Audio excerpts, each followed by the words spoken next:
السلام علیکم ورحمۃ اللہ وبرکاتہ۔ ناظرین کرام، اس وقت آپ دیکھ رہے ہیں اقرا ٹی وی پر لائیو Q&A کا پروگرام، اور پروگرام کا دوسرا حصہ جاری ہے جس میں آپ کی کالوں کا سلسلہ جاری ہے۔ اگر آپ کے ذہن میں کوئی سوال ہے یا آپ کسی پریشانی کا حل چاہتے ہیں تو آپ بھی اسٹوڈیو کے نمبر پر فون کر کے معلوم کر سکتے ہیں۔ گفتگو چل رہی ہے آج سورہ شورا کے بارے میں، اور بات یہ تھی کہ جس میں اللہ یہ آیت جو ذکر کیا جا رہا تھا، جس کا شرع لکم من الدین ما وصی بہ نوحا، کہ نوح علیہ السلام کا ذکر کیا گیا، حالانکہ حضرت آدم علیہ السلام سے سلسلہ جاری تھا۔ اس کی وجہ یہ ہے کہ آدم علیہ السلام کے زمانے میں کان الناس امتا واحدہ، ایک ہی امت، کوئی اختلاف نہیں، کوئی کفر اور شرک نہیں۔ نوح علیہ السلام پہلے نبی ہیں جن کے زمانے میں شرک آیا۔ اس وجہ سے نوح علیہ السلام کو اللہ نے شریعت لے کر بھیجا ہے، اور نوح علیہ السلام سے یہ احکام کا سلسلہ جاری ہوا۔ 5 نبیوں کے نام اس آیت کے اندر اللہ نے ذکر فرمائے۔ شرع لکم من الدین ما وصی بہ نوحا والذی اوحینا الیک وما وصینا بہ ابراہیم وموسیٰ وعیسیٰ ان اقیموا الدین ولا تتفرقوا فیہ۔ نوح علیہ السلام کے بعد نبی صلی اللہ علیہ وسلم کے بارے میں ذکر فرمایا کہ جو بات نوح علیہ السلام کو تاکید سے کہی، اور وہ جو آپ کی طرف وحی نازل کی گئی۔ اس کے بعد حضرت ابراہیم علیہ السلام کا ذکر، اس لیے کہ ابراہیم علیہ السلام کی شخصیت تمام آسمانی مذاہب میں بلکہ مشرکین کے نزدیک بھی قابل احترام تھی۔ یہود و نصارہ بھی ابراہیم علیہ السلام کا احترام کرتے تھے، اور مشرکین تو کہتے ہی تھے کہ ہم ملت ابراہیمی پر ہیں، ہم تو ابراہیم علیہ السلام کے فالوورز ہیں۔ اس وجہ سے ابراہیم علیہ السلام کا ذکر ہے، اور شریعت جو تھی موجود وہ موسیٰ علیہ السلام کی اور عیسیٰ علیہ السلام کی۔ یہودی تھے اور عیسائی تھے اس وقت، اس لیے ان 5 نبیوں کا نام ذکر کیا گیا۔ ایک کالر لائن پر موجود ہے۔ السلام علیکم ورحمۃ اللہ وبرکاتہ۔ وعلیکم السلام ورحمۃ اللہ وبرکاتہ۔ مولانا صاحب، میری آپ سے گزارش ہے کہ میں بہت پریشان ہوں۔ کیا پریشانی ہے؟ جی، وہ یہ ہے کہ میرے شوہر کا انتقال ہو چکا ہے، انا للہ، اور 2 بیٹے ہیں۔ میرے اپنے تو نہیں ہیں، لیکن بس کچھ مجھے ایسا بتائیں وظیفہ کہ جس سے وہ بچے میرا خیال رکھیں۔ میں بہت پریشان ہوں، بالکل اکیلی ہوں یہاں۔ آپ کے ساتھ نہیں رہتے مجھے بچے؟ پڑھنے کا کچھ بتائیں۔ ویسے تو میں قضائے حاجات، نفل نمازیں سب پڑھتی ہوں۔ ابھی وہ بچے کہاں رہتے ہیں؟ جی، وہ علیحدہ رہتے ہیں، میں بالکل اکیلی یہاں اپنے گھر میں رہتی ہوں۔ اللہ، لیکن نزدیک ہے بچے، لیکن بس آپ سے ملنے جلنے آتے ہیں؟ ڈاکٹر تک بھی نہیں پوچھتے تھے۔ وہ جب میرے شوہر زندہ تھے ان کو بھی مطلب وہ خیال نہیں کرتے تھے۔ آپ مجھے کچھ بتائیں پڑھنے کے لیے، ٹھیک ہے، میں پڑھوں، اور پھر وہ اللہ ان کو ہدایت دے، غفور الرحیم، اور میری طرف سے محبت دے۔ انشاءاللہ بتا دیں۔ السلام علیکم۔ جزاک اللہ، اور آپ بھی دعا میں ضرور یاد رکھیے انشاءاللہ گا کہ ضرور، اللہ میری پریشانی دور کرے، دور فرمائیں غفور الرحیم، انشاءاللہ۔ اور مجھے ہمت دے۔ السلام علیکم۔ وعلیکم۔ ہماری ایک بہن نے اس سے پہلے بھی فون کیا تھا، وہ بچوں کے رشتے کے لیے، اور ساتھ ہی ایک بیٹی کے بارے میں کچھ اولاد کے لیے پوچھ رہی تھی۔ سورہ تحریم جو ہے، سورہ ممتحنہ جو ہے 28ویں پارے کی 28 پارے کی 3rd سورت، یہ جو ہے رشتوں کے لیے پڑھیں آپ۔ اگر بچے پڑھیں تو بہت اچھا ہے، ورنہ آپ خود پڑھیں اور اس کے بعد دعا کریں۔ 28 پارے کی 3rd سورت روزانہ 1 مرتبہ پڑھ کر دعا کرنی ہے۔ اور اولاد کے لیے جو ہے وہ دعائے زکریا، حضرت زکریا علیہ السلام نے دعا کی تھی، رب ہب لی من لدنک ذریۃ طیبہ انک سمیع الدعاء۔ یہ 3 پارے میں سورہ آل عمران کے 3 رکوع میں ہے۔ تھوڑی سی چھوٹی سی آیت ہے، اس کو پڑھتی رہیں، بچے خود پڑھیں اور آپ بھی پڑھیں، شوہر بھی پڑھے اس بچی کا، تو انشاءاللہ اللہ تعالیٰ اولاد صالح عطا فرمائیں۔ آپ نے جو اپنا مسئلہ ذکر کیا کہ شوہر کا انتقال ہو گیا ہے اور 2 بیٹے ہیں لیکن وہ بھی الگ رہتے ہیں اور آپ کا خیال نہیں رکھتے ہیں، آپ روزانہ سورہ توبہ کی آخری 2 آیتیں لقد جاءکم رسول من انفسکم، اس کو آپ روزانہ 100 مرتبہ پڑھیں۔ 2 آیت شروع میں آخر میں درود شریف پڑھ لیں 11 مرتبہ، انشاءاللہ اللہ تعالیٰ ان کے دلوں کو نرم کر دے گا۔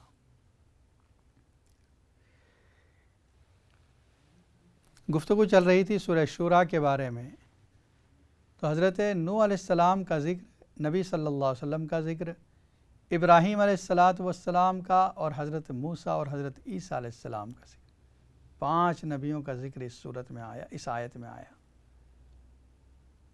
اور کیا فرمایا کہ ہم نے حکم جو دیا تھا ان اقیم الدین ولا تتفرقوا فیہ، یہ ہے وہ حکم، اقامت دین کا حکم ہم نے دیا تھا کہ دین کو قائم رکھنا، دین کے احکام پر عمل کرتے رہنا، اور لا تتفرقوا فیہ، اس میں تفرقہ مت ڈالنا۔ تفرقہ کا مطلب بعض عقائد، بعض چیزوں کو یقین رکھا، بعض کا انکار کر دیا۔ مثال کے طور پر اللہ کو ایک تو سمجھا، نبی صلی اللہ علیہ وسلم کا بھی تصور ہے، رسالت پر بھی یقین ہے، لیکن آخرت کا انکار ہے، تو یہ آدمی بھی نجات نہیں پائے گا۔ جو بیسک ہے دین، اس پر یقین ہونا چاہیے، باقی جو فروعی مسائل ہیں اس میں اختلاف ہو سکتا ہے۔ مثال کے طور پر نماز میں ہاتھ اٹھانا ہے نہ اٹھانا، اس میں اختلاف ہو سکتا ہے، کوئی ہاتھ اٹھائے اس کی بھی نماز ہوئی، نہیں ہاتھ اٹھائے اس کی بھی نماز ہو گئی۔ لیکن اگر بنیادی عقائد میں اختلاف ہے تو پھر وہ مومن نہیں کہلائے گا۔ وَلَا تَتَفَرَّقُوا فِيهِ، سورہ اعراف میں، سورہ انعام کے آخر میں فرمایا ان الذین فرقوا دینہم وکانوا شیعا لست منہم فی شیء، جنہوں نے دین میں تفرقہ ڈال دیا ان کا معاملہ کچھ نہیں، یعنی ان کا کوئی اعتبار نہیں، دین کے حصے کر دیے، بعض حصوں پر عقیدہ رکھتے ہیں، بعض کا انکار کرتے ہیں، اللہ کے یہاں اس ایمان کی کوئی قدر و قیمت نہیں۔ کبر علی المشرکین ما تدعوہم الیہ، مشرکین پر یہ بات بہت بھاری ہے جس کی طرف آپ ان کو بلا رہے ہیں۔ کون سی بات؟ دین پر قائم رہنے کی بات، عقائد صحیحہ پر جم جانے کی بات، جس کی آپ دعوت دے رہے ہیں، یہی بڑی مشکل لگ رہی ہے ان کو۔ عبداللہ ابن مسعود رضی اللہ تعالیٰ عنہ فرماتے ہیں نبی اکرم صلی اللہ علیہ وسلم نے ایک مرتبہ ایک لمبی لائن کھینچی اور اس کے بعد رائٹ اور لیفٹ میں کچھ لائن اس کے لائن کے ساتھ جوڑ دی، جس طرح ٹری کا شکل ہوتی ہے کہ ایک لاگ ہے اور برانچیں ہوتی ہیں دونوں طرف۔ پھر آپ نے فرمایا وَأَنَّ هَذَا صِرَاطِي مُسْتَقِيمًا فَاتَّبِعُوهُ وَلَا تَتَّبِعُوا السُّبُلَ فَتَفَرَّقَ بِكُمْ عَنْ سَبِيلِهِ، یہ جو سیدھی لائن جا رہی ہے یہ میرا سیدھا راستہ ہے، اور یہ جو باقی لائن ہے ادھر رائٹ اور لیفٹ میں، ان راستوں کی اتباع مت کرنا ورنہ گمراہ ہو جاؤ گے۔ تو سیدھا راستہ جو نبی اکرم صلی اللہ علیہ وسلم لے کر آئے، ذَلِكُمْ وَصَّاكُمْ بِهِ لَعَلَّكُمْ تَعْقِلُونَ، یہ وہ حکم ہے جس کو اللہ تعالیٰ نے تمہیں حکم دیا ہے تاکہ تم سمجھو۔ اور یہاں پر سورہ شورا میں فرمایا کہ بڑی بھاری بات ہے جس کی طرف آپ ان کو بلا رہے ہیں، اللہ یجتبی الیہ من یشاء ویہدی الیہ من ینیب، اللہ جسے چاہتا ہے منتخب کرتا ہے اور اللہ جسے چاہتا ہے اپنی طرف ہدایت دیتا ہے، جو اس کی طرف رجوع کرتا ہے۔ یعنی جو شخص اللہ کی طرف آگے بڑھے گا اللہ اس کے لیے راستے کھول دیں گے۔ وَمَا تَفَرَّقُوا إِلَّا مِن بَعْدِ مَا جَاءَهُمُ الْعِلْمُ بَغْيًا بَيْنَهُمْ، انہوں نے اختلاف نہیں کیا مگر علم کے آنے کے بعد۔ عبداللہ ابن عباس رضی اللہ تعالیٰ عنہ فرماتے ہیں یہاں علم سے مراد قرآن مجید ہے۔ مشرکین کے پاس قرآن آ گیا، اس کے بعد انہوں نے اختلاف کیا اس سے، بغیم بینہم، صرف ضد کی وجہ سے، سرکشی کی وجہ سے۔ ایک اور کال لائن پر موجود ہے۔ السلام علیکم ورحمۃ اللہ وبرکاتہ۔ وعلیکم السلام ورحمۃ اللہ وبرکاتہ۔ جی، میرا سوال یہ ہے کہ میں پوچھنا چاہ رہی ہوں کہ اگر آپ کا جو ہسبینڈ ہے وہ آپ کا محرم نہیں ہو، کسی چیز کی کنٹریبیوشن نہ کر رہا ہو، نہ ٹائم آپ کو دے رہا ہو، نہ پیسے دیتا ہو، نہ گھر میں رہتا ہو، اپنے رشتہ داروں کے پاس ہی سارا ٹائم پہ رہے، تو آپ کو کیا کرنا چاہیے؟ ٹھیک ہے، کب سے یہ حالت ہے؟ یہ جی شادی ہوگی تو تقریباً 5 سال ہوئے شادی ہو گئی ہے، لیکن یہ ہے کہ وہ زیادہ وقت اپنے اماں کے گھر میں گزارنا پسند کرتے ہیں اور ان کے ساتھ ہی سارا دن گھومنا پسند کرتے ہیں، اور اس گھر میں میرے گھر میں خرچ ورچ بھی نہیں دیتے ہیں اور وقت بھی پسند نہیں کرتے گزارنا ساتھ میں۔ تو یہ ہے کہ وہ کہتے ہیں تمہارا بزنس تمہارا ہے، تم ہی کماؤ، تم ہی خرچ کرو، اور مجھے مت پوچھو کہ میرے پیسے کہاں سے آتے ہیں اور کہاں پہ جاتے ہیں۔ ٹھیک ہے، انشاءاللہ بتاتے ہیں۔ جزاک۔ السلام علیکم۔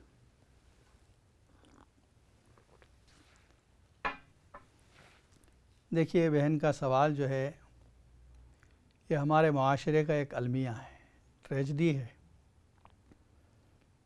شادی تو اسی لیے کی جاتی ہے کہ آپ بیوی کے حقوق ادا کریں، بیوی کا نفقہ، اس کا خرچہ، یہ اسلام نے لازم کر دیا ہے شوہر پر، اور فرمایا علی الموسع قدرہ وعلی المقتر قدرہ۔ اس نفقے کے اوپر یہ بھی مقرر نہیں کیا کتنا خرچ دینا ہے، فرمایا موسع پر، جس کے پاس اللہ نے وسعت دی ہے، زیادہ مالدار ہے، وہ اس کے اعتبار سے خرچ کرے، اور جو تنگ دست ہے وہ اپنے اعتبار سے خرچ کرے جتنا افورڈ کر سکتا ہے۔ لیکن خرچ کرنا یہ ضروری ہے بیوی پر، اس کے کھانے پینے کے اخراجات، اس کے کپڑے کے اخراجات، یہ سب ذمہ داریاں شوہر کی ہیں۔ ٹھیک ہے، اپنے ماں باپ کے حقوق کو ادا کرنا ہے، لیکن بیوی کے حقوق میں کوتاہی کر کے بعض افراد کا شکار ہے، بعض تفرید کا شکار ہے۔ یعنی بعض بیوی کے حقوق کا ادا کرنے میں اتنے آگے بڑھ جاتے ہیں کہ ماں باپ کی پرواہ نہیں کرتے، اور بعض کیس ایسے ہیں جو ابھی آئے کہ ماں باپ کے حقوق ادا کرنے میں اتنے آگے بڑھ گئے، بیوی کی طرف سے لاپرواہی ہو رہی ہے۔ جس ذات نے اپنے سب کچھ قربان کیا آپ کے لیے، اپنے گھر کو چھوڑا صرف آپ کے نکاح میں آنے کی وجہ سے، اپنے ماں باپ کو، اپنی فیملی کو، اپنے رشتہ داروں کو چھوڑا صرف یہ کہ ہسبینڈ کے ساتھ رہے، اور ہسبینڈ اس کا کوئی خیال نہیں کر رہا ہے۔ ضروری ہے کہ بیوی کے ساتھ رہا جائے، اس کے حقوق ادا کیے جائیں، ماں باپ کے حقوق بھی ادا کرنے ہیں۔ اگر یہ ہے تو پھر ماں باپ کے ساتھ رہیں، یعنی اپنی بیوی کو بھی ماں باپ کے گھر میں رکھیں تاکہ دونوں کا خیال رکھ سکیں آپ۔ دعا کرتے ہیں کہ اللہ تعالیٰ آپ کے شوہر کو ہدایت عطا فرمائیں۔ آپ ایسا کریں، روزانہ سورہ تحریم کی تلاوت کریں۔ 28 پارے کی آخری صورت ہے، 28ویں پارے کی آخری صورت ہے۔ روزانہ آپ ایک مرتبہ اس صورت کو پڑھ کر دعا کریں۔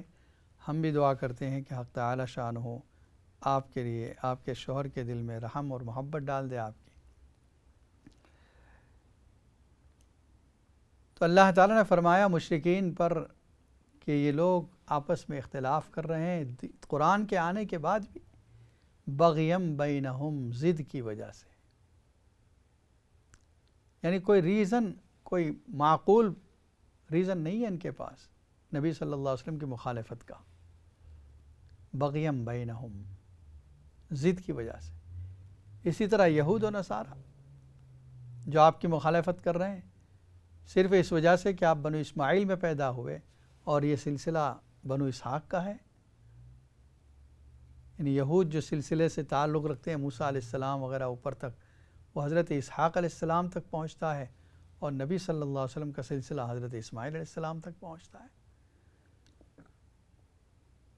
وَلَوْلَا كَلِمَةٌ سَبَقَتْ مِن رَبِّكَ لَقُضِيَ بَيْنَهُمْ، اگر ایک بات اللہ کی طرف سے طے نہ ہوتی تو ان کے درمیان فیصلہ کیا جاتا، یعنی اللہ تعالیٰ ان کو ہلاک کر دیتا اگر پہلے سے فیصلہ نہ کیا گیا ہوتا۔ فیصلہ یہ ہے کہ ان کو باقی رکھا جائے گا۔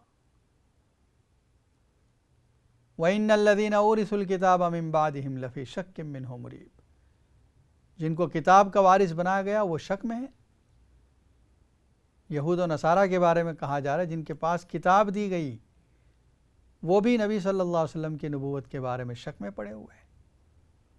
فَلِذَلِكَ فَادْعُ فَاسْتَقِمْ كَمَا أُمِرْتَ وَمَنْ تَابَ مَعَكَ۔ 10 احکام اس آیت میں دیے گئے، ایک ہی آیت ہے، بڑی جامع آیت، 10 جملے، 10 سینٹنس، اور ہر ایک سینٹنس میں ایک ایک حکم ہے۔ فَلِذَلِكَ فَادْعُ، اسی کی آپ دعوت دیجئے، یعنی جس بات کا آپ کو حکم دیا جا رہا ہے، جو بات قرآن میں نازل کی جا رہی ہے، دین انبیاء کرام کا جو آپ کو سکھایا جا رہا ہے، اسی کی طرف آپ لوگوں کو بلائیے۔ فَاسْتَقِمْ كَمَا أُمِرْتَ، اور آپ قائم رہیے، سیدھے رہیے جیسا آپ کو حکم دیا جا رہا ہے۔ فرمایا نبی صلی اللہ علیہ وسلم نے، شیبتنی سورۃ عاد و ہود، سورۃ ہود نے مجھے بوڑھا کر دیا۔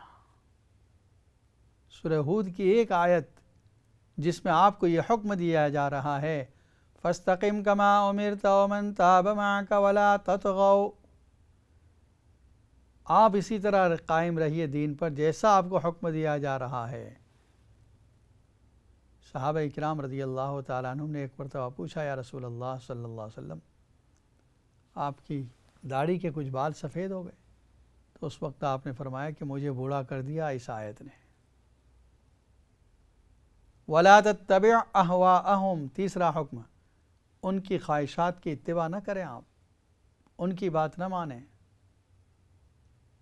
وَقُلْ آمَنْتُ بِمَا أَنزَلَ اللَّهُ مِنْ کتاب، اور فرما دیجئے پیغمبر صلی اللہ علیہ وسلم کہ میں تو ایمان لایا اللہ پر اور جو کتاب مجھ پر نازل کی گئی اس پر۔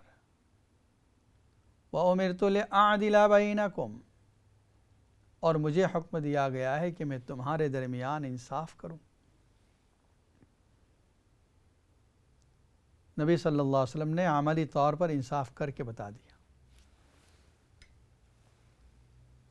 سورہ نساء کی آیت ہے، ان اللہ یأمر بالعدل، ان اللہ یأمرکم ان تؤدوا الامانات الی اہلہا واذا حکمتم بین الناس ان تحکموا بالعدل، جب آپ لوگوں کے درمیان فیصلہ کریں تو انصاف سے فیصلہ کریں۔ ایک مرتبہ بنی مخزوم قبیلے کی ایک عورت نے چوری کی،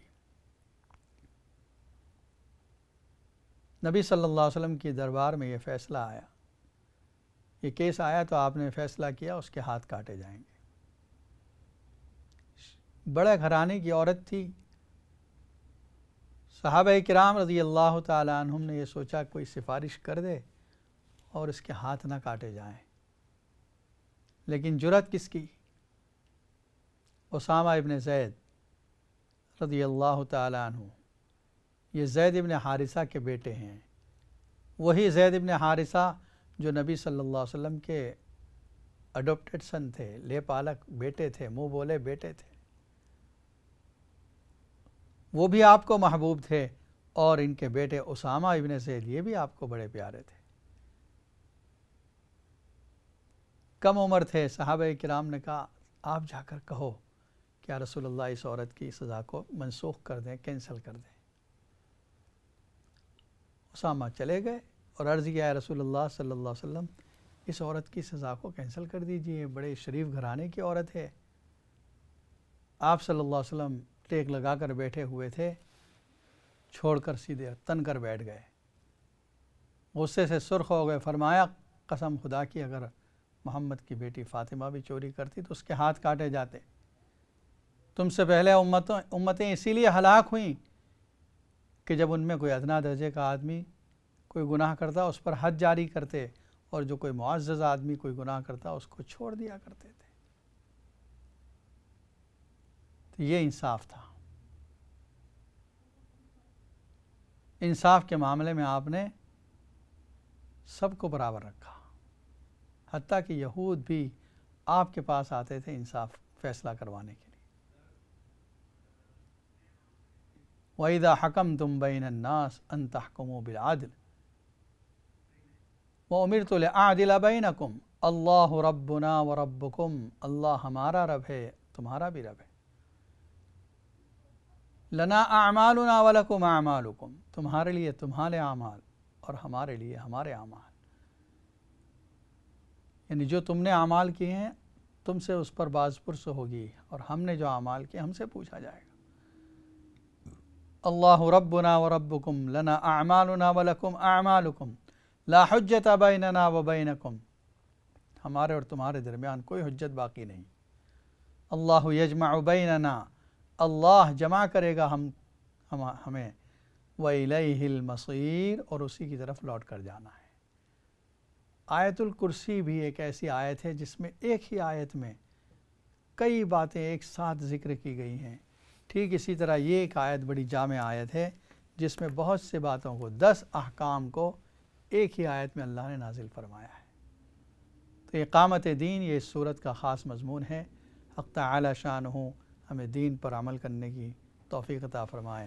اللہم صلی علی سیدنا محمد وعلی آل سیدنا محمد وبارک وسلم۔ ربنا آتنا فی الدنیا حسنہ وفی الآخرۃ حسنۃ وقنا عذاب النار۔ ربنا اغفر لنا ولإخواننا الذين سبقونا بالإيمان ولا تجعل في قلوبنا غلا للذين آمنوا ربنا إنك رؤوف رحيم۔ اللهم احفظنا من كل بلاء الدنيا وعذاب القبر وعذاب الآخرة۔ اللهم إنا نسألك العفو والعافية والمعافاة الدائمة في الدين والدنيا والآخرة۔ اللهم إنا نسألك من خير ما سألك منه نبيك محمد صلى الله عليه وسلم، ونعوذ بك من شر ما استعاذك منه نبيك محمد صلی اللہ علیہ وسلم۔ اے اللہ ہمارے گناہوں کو معاف فرما، خطاؤں سے درگزر فرما، ہر شر سے، حادثات سے، مصیبتوں سے ہماری حفاظت فرما۔ ہم میں جو بیمار ان سب کو شفاء کاملہ عاجلہ عطا فرما، جو پریشان حال ہیں ان کی پریشانیوں کو دور فرما۔ اے اللہ جو اپنے بچوں کے رشتے کے لیے پریشان ہیں ان کے بچوں کے اچھے رشتے عطا فرما۔ اے اللہ جو بے نکاح ہیں ان کے نکاح آسان فرما، جو بے اولاد ان کو اولاد صالح نصیب فرما، جن کے اولاد نافرمان ان کے اولاد کو مطیع اور فرما بردار بنا دے۔ اے اللہ جن شوہر و بیوی کے درمیان ناراضگیاں اس کو ختم فرما۔ اے اللہ ہمارے گھروں میں، ہمارے علاقوں میں، ہمارے اس ملکوں میں اتحاد قائم و دائم فرما۔ مسلمانوں کے آپس میں بغض و حسد کو ختم فرما، ایک دوسرے کے لیے محبتیں عطا فرما، احترام عطا فرما۔ اے اللہ تمام دنیا و مسلمانوں کی جان و مال، عزت و آبرو، دکان و مکان کی حفاظت فرما۔ ہماری دعاؤں کو محض اپنے فضل و کرم سے اور نبی اکرم صلی اللہ علیہ وسلم کے صدقے اور طفیل میں قبول فرما۔ سبحان ربک رب العزت عما یصفون وسلام علی المرسلین والحمد للہ۔